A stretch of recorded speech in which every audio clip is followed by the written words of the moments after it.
I'm gonna share with you the main reason why you lose at chess and of course how to fix it, so that in the very next game you play much better.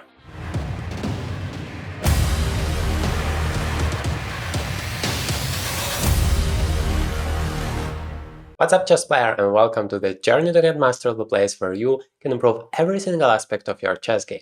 So I'm in Munich, it's round number 3. I have played an amazing game against a Grandmaster. I was as white, and well, I really played well up to a certain point. But then this main reason why I lose at chess, you lose at chess, all of my students lose at chess happens, and I'm gonna share it with you. Well, that's a big problem and we need to do something about it. The game started with d4, knight f6, knight f3, d5, c4, e6, and here is very huge amount of opportunities. First of all, white has to decide whether he wants to play knight c3 or g3, which would be the Catalan opening.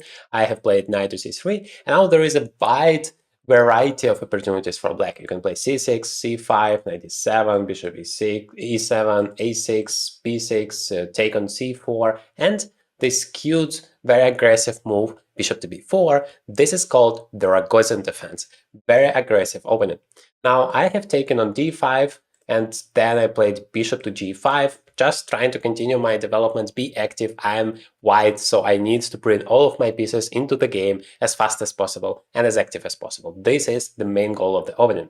My opponent castled, and I played queen to b3 immediately because, well, castles is not one of the main lines, so I decided I'm gonna put pressure on this bishop and ask a question like, what do you do with it? If you play c5, then I'm gonna either just take it. I guess I was gonna to take, and then after knight c6 I can attack the bishop once again, or I can just play e3 and just try to play against this isolated pawn. But instead of playing c5, which I anticipated, my opponent played knight to c6 immediately, which I consider not to be the best move here, as well as the engine, as you can see, because you never want to put your knight on c6 before your c pawn goes forward. You don't have enough space somehow for your pieces, the queen cannot come out, and you don't have enough pressure on the center, so it makes white's life much easier, which I was happy about. But here this problem comes. Like, I have experienced it throughout the whole game and throughout my whole chess career. The problem is you overcomplicate things so often. You're trying to find something in the position that doesn't exist there. For example, here I was thinking for such a long time, I have wasted so much time on this idea to play knight to e5, because I thought I'm attacking this bishop, this knight, sorry, if you take it on e5, I'm going to take it back, and then this knight is hanging, this bishop is hanging, and black is in trouble, and whether it's going to work or not. But the problem is, I don't need to do all of that. Like, yes, I can briefly check, maybe it's winning immediately, but if it doesn't, I know the golden principle of the opening. It's always better to develop a new piece than to make a second move with the same piece that has already been developed. I have said it so multiple times in the videos, you know that if you are a regular viewer on the channel. So why do I need to have this headache? Why do I need to waste so much precious time, which I'm gonna certainly need later on in the game, and it was a problem later on, and yeah. Instead of just normally develop the bishop to d3, which I did eventually, so I made the right decision, but the same one, much faster, would have been much better. So the lesson here is to not overthink things. So if you know that something is logical, something has to be played, just do it and don't make those weird looking moves that somehow don't feel natural to you. So, and of course, if you don't know yet, if you are just a beginner, what is natural, what should be logical, and what doesn't, then this channel is a perfect place for you to understand those key concepts. And once you do, then you religiously focus on it during your games, and then you're going to become such a stronger chess player. Imagine how cool it would be to play chess without ever having opening troubles again. What if I told you I could teach you all openings you will ever need in just 10 days? You get lifetime access to more than 110 pure value video tutorials, almost 100 practical tasks to apply your knowledge immediately into practice, 30 plus bonus videos to dive 10 times deeper, as well as private community where all questions you might ever have are answered daily. Get the $200 limited time discount with the link in the description and forget about all opening pain once and for all. So bishop goes to d3, my opponent played h6, I'm just stepping back, and he goes all in into the attack. g5, this is the point of the Rogozin defense. You want to be aggressive, you want to go forward and attack your opponent. So he plays knight to e4, but the problem is, I mean, for black, I'm prepared for it. This knight on c6 is not the best piece, at least without the pawn on c5, because there is still no pressure on the center. I just need to deal with this pin somehow. And the best thing, once again, this is a recurring problem for me throughout the game. Just make a normal move. What would be a normal move? Of course, just castles here. But I started to calculate, I mean, in a blitz game, I would kind of immediately play castles and wouldn't have any problems. And this is the best move in the position. But since it's classical chess and I have plenty of time to think about it, I started to imagine things. Like what's going to happen after takes and then g4. The problem is, if I'm gonna go somewhere, then knight to d2 is coming with a fork here, and I'm losing an exchange. And this is just beyond my understanding what the computer tells. I mean, I wish one day I'm gonna be that strong, and I'm gonna do my best to achieve that, but so far, I mean, during the game, it was so difficult to understand. So I'm just playing knight h4. This is the best move in the position. My opponent plays knight to d2. I'm just stepping back. I'm not even taking this pawn, no fancy stuff there. Just stepping back to c2. Like I was calculating those lines briefly, but I wasn't sure I'm going to have enough compensation.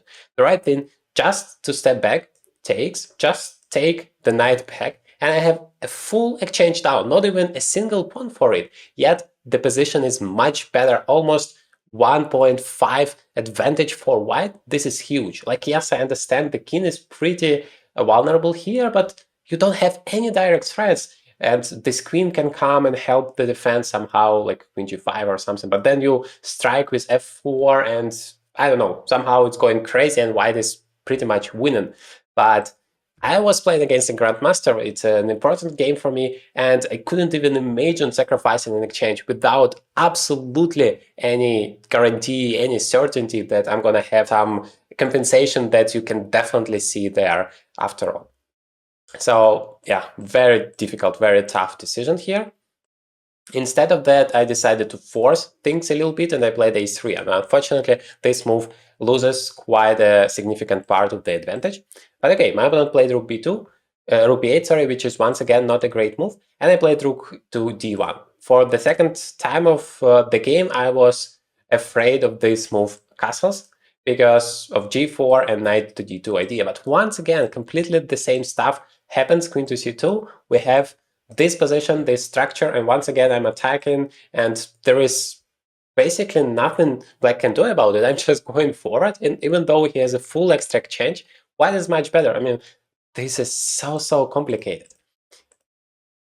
Anyway, instead of that, I played the move rook to d1 because, well, I wanted to bring new pieces into the game. Remember, development is the key to success in chess. So I thought the rook is great here, and I'm threatening bishop takes e4 and then d5. So I was calculating lines like g4. I can just, no, g4 maybe I don't need to do anything. But if he like plays h5 and tries to go h4 and win my bishop, then maybe I have this bishop e4 and d5 ideas. Anyway, that's not what happened because he just took on g3, and I was kind of relieved because now this knight, which is like a monster in the center of the board, creating a lot of difficulties for me, now it's gone. So I was pretty happy about it. My rook is active. The only problem I have is still this king in the center because, well, you know, you never want to have your king in the center, right? Like, you normally want to bring it to the safety and then go all in into the attack. But here it's difficult for me to do that because if I castle short side, then first of all, this rook is not that active anymore, and maybe he's gonna launch some attack on the king side and my king is going to be in trouble. But the key moment is coming. So I played here bishop b1, which the engine says is the mistake, but this move, like, I don't regret that much because I have a very clear idea that is difficult to deal with because I want to play queen to c2, just threaten queen to h7 checkmate, and even if the king escapes, then I still attack this h6 pawn, so it seems like quite a strong idea. And my opponent played rook e8, which allows me to do just that. and then he played queen g7. Now, this is the dream position out of the opening. I'm playing against a Grandmaster, I'm playing as white, he's pretty low on time, I have quite a significant advantage on that as well, and all I need to do is just finish my development and then enjoy my position. So first, I am making the right move, rook to d8, and here comes the critical moment of the game. The biggest problem why I lose at chess, you lose at chess, everyone I know loses at chess is making stuff more complicated than it is in reality. So what is the right move here? Feel free to pause the video for a second and think about it, because it's so instructive. Okay, I hope you have found it. The right move is very simple. C takes d. All I want to achieve is exchange this pawn on d5. Remember, this pawn was just on c3 one move ago. I played c4, you cannot take it because of d5, and so I used this momentum. Now you are really threatening to take on c4, so it's time for me just to exchange it. Bishop takes, and then the key move here, the only one which gives you a huge advantage, but very simple one, just castle. Just bring your king to the safety. The king is pretty safe here. Well, you don't care that the pawn is on g3. There is pretty much no way to attack you if you play g4. It's only gonna make it simpler for white after knight h4. If you take, well, I'm happy to take it back and have such a huge bishop against the knight. And otherwise, I have the idea to play rook e1 and e4. Everything is great. The pawn structure is so superior. This knight on c6 is still stupid. This is more than 1.5 advantage for white, just huge position. I'm sure I would have pretty good chances to win the game out of this position. I was somehow afraid of bishop e4. I mean, not really afraid, but that my opponent is gonna block everything and then it's going to be difficult for me to push the pawn. But it's no problem at all. The queen just goes somewhere. Then I want to exchange the bishops because the pawn structure still remains a huge advantage for me. I go forward in the center. I attack those vulnerable pawns. I mean, this is a fantastic position. And it's so simple. Just exchange the pawn on d5, central, very important, just castle, and then enjoy your life. But instead I played this move, bishop a2. Chess.com says it's a mistake. I would even call it a blunder, because I blundered the main thing, the counterattack of my opponent. I mean, you cannot leave your king in the center when all of your opponent's pieces are developed and expect something good to happen. And also, if I just take here and castle, well, I finish my development. All of the pieces are developed, and this bishop is still great on b1. Why on earth do you need to make another move with it? And that's exactly what I'm doing. I'm playing bishop a2. So please, if you have a choice between developing a new piece or, well, castling is also a very important step of your development. You bring the king to the safety, you bring the rook into the game. So if you have a choice, develop a new piece or make a second move with the same piece, always choose bringing a new piece or making a very important developing move instead of making yet another move which not necessarily is going to help you. So here I'm losing the entire advantage, and this is the key moment of the game. Afterwards, it's not me, but my opponent who started to play for a win. I mean, this is amazing how just one single move, and chess is so special in terms of all of the games possible. It's like in football, if you're leading 2-0, you cannot make one mistake and suddenly be losing. In chess, it's all possible. Every second matters. And so here, the problem is, after all of the takes, yes, I have calculated the direct captures. I was sure that it's gonna work. The problem is, my opponent plays g4 first, attacking my defender. The knight has to go, and then d4 pawn is lost, and sees that suddenly all of my pieces, all of my opponent's pieces are active, whereas my king is still in the center. I'm not in time to bring it to the safety and to avoid this huge problem with the pin along the e file. And all of that happened because of that waste of time, bishop to a2. Just as in our life, in chess, time is the most precious resource. Please use it wisely. So g4, I played knight to h4, and now rook takes d4 comes, queen takes d4, knight takes d4. I find myself in this endgame where suddenly, from such a huge position, making just one mistake, I now have to fight for a draw, and it's not an easy draw at all. I'm playing king to d2, knight b5, and suddenly he's just taking that pawn. No, first rook d8 check, king c1, and knight takes a3. And he has 3 connected passers there, each ready to go forward without any pawns to stop them. I mean, this is so incredible. Yes, I'm picking up those pawns, but I also need to find a smart way to do it. So I played the move rook to h4. The engine is not a big fan of it, but I mean, the best move is also amazing. Rook to h5. Like, why the rook should go to h5? I cannot even imagine. So I had pretty similar idea, but I played rook h4 because it has an additional bonus that knight c4 is not possible due to rook g4 check. And in general, I wanted to take on g4 with a check, then take on h6 there. So that's exactly what happened. Rook takes, king goes to f8, and now I'm taking the pawn. So we had the equal amount of pawns, 4 against 4. But the problem is my opponent has 3 connected passers, and I currently have 0 passers because this one pawn controls all of them, so I cannot just push any of my pawns and promote it directly. I need to get rid of this guy. But I'm creating a threat right now. Rook to g8, king goes away, I'm taking the rook, and then I'm taking the f7 pawn. And somehow my opponent decided, well, you want to grab the pawn? Go for it, I don't care.